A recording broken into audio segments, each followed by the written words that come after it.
जयपुर से खबर है, एनसीईआरटी की नकली पुस्तक छापने वाले गिरोह का भंडाफोड़ हुआ है। 2 लोगों को गिरफ्तार किया गया है। नकली पुस्तक की छपाई ये दोनों आरोपी कर रहे थे।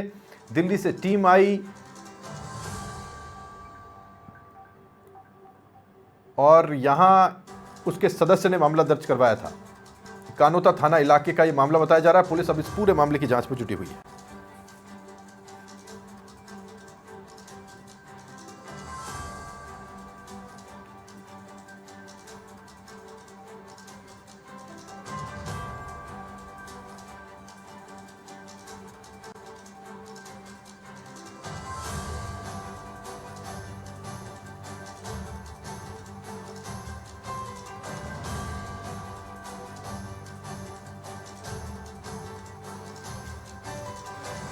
यादवेंद्र शर्मा समाचार प्लस संवाददाता हमारे साथ जुड़ गए, जानकारी उनसे लेते हैं।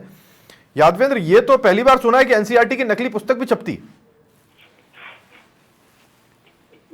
देखिए राहुल, मैं आपको बता दूं कि चूंकि पूरे प्रदेश में क्योंकि लगातार एनसीईआरटी की बुकों को लेकर के शॉर्टेज है और जब शॉर्टेज चलती तो इसी कड़ी में कुछ ऐसे माफिया सक्रिय हो जाते हैं जो नकली पुस्तकें भी छापते हैं। और चूंकि पहली बार ऐसा मामला सामने आया, तब तो अमूमन कई चीजें नकली देखने को मिलती थी, लेकिन पहली बार जो शिक्षा से जुड़ी हुई बुक जो होती हैं, पुस्तकें जो है, उसकी भी सफाई का काम जयपुर शहर के कानोता इलाके में, कानोता बाग में किया जा रहा था। और जब ऐसा इनपुट मिलता है, उसके बाद एनसीईआरटी से एक सदस्य जो है वो यहाँ दिल्ली से जयपुर आने के बाद कानोता थाने के अंदर एक कंप्लेन दर्ज कराई जाती है और उसके बाद उस अड्डे तक पहुंचा जाता है जहां पर एनसीईआरटी की नकली बुकें छापने का काम चल रहा था।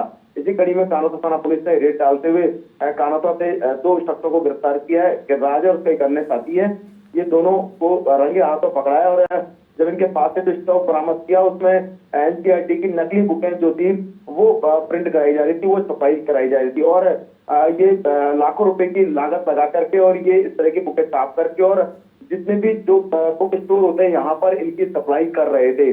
जब ये इनपुट जब दिल्ली तक पहुंचता है, उसके बाद ये पूरी कार्रवाई की जाती है। अब तक कितने बड़े पैमाने पर ये नकली पुस्तकें छाप चुके हैं, इसके बारे में फिलहाल जानकारी जुटाई जा रही है। कानोता थाना प्रभारी खुद उदय सिंह जो है वो इस पूरे मामले की जांच पड़ताल कर रहे हैं और इन दोनों शख्सों से पूछताछ की जा रही है। इसके अलावा जो एनसीईआरटी की कुछ बुक जो है वो भी पुलिस ने जब्त की है।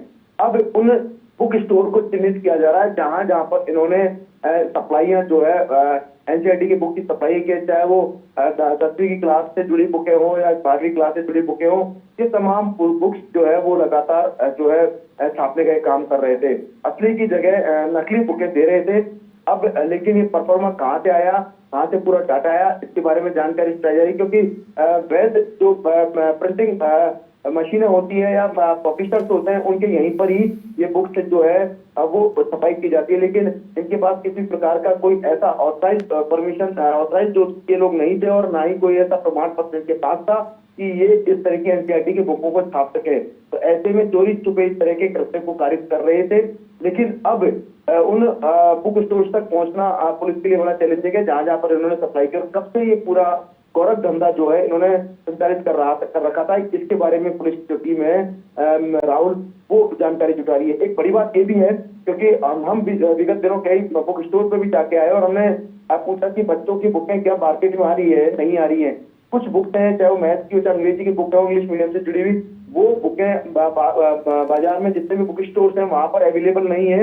यानी जहां से छपाई हो रही है, वैध जो ऑथराइज्ड जो कंपनियां होती हैं या जो फर्म होती है जहां से छपाई होती है, पब्लिशर्स होते हैं, उनके यहाँ पर भी शॉर्टेज चल रहा है। लेकिन उसके बावजूद जब बुक स्टोर्स तक की बुकें नहीं पहुंच रही, उसके बाद ये सब कैसे इन तक जा रही है, ये अपने आप में बड़ा सवाल था। और उसके बाद इस तरह की शिकायत मिली और उसके बाद इस तरह की कार्रवाई जो है वो कानोता इलाके में की गई है। अब जयपुर शहर के सभी स्टोर्स को चिन्हित किया जा रहा है। उम्मीद जा रही है कि शायद एक बहुत बड़ा नेटवर्क जो है वो निकल करके सामने आएगा। इनके साथ कौन कौन लोग शामिल है और कहां तक इन्होंने अपना कारोबार जो है वो कर पा रखा था। बिल्कुल, बहुत शुक्रिया यादवेंद्र आपका इस जानकारी के लिए।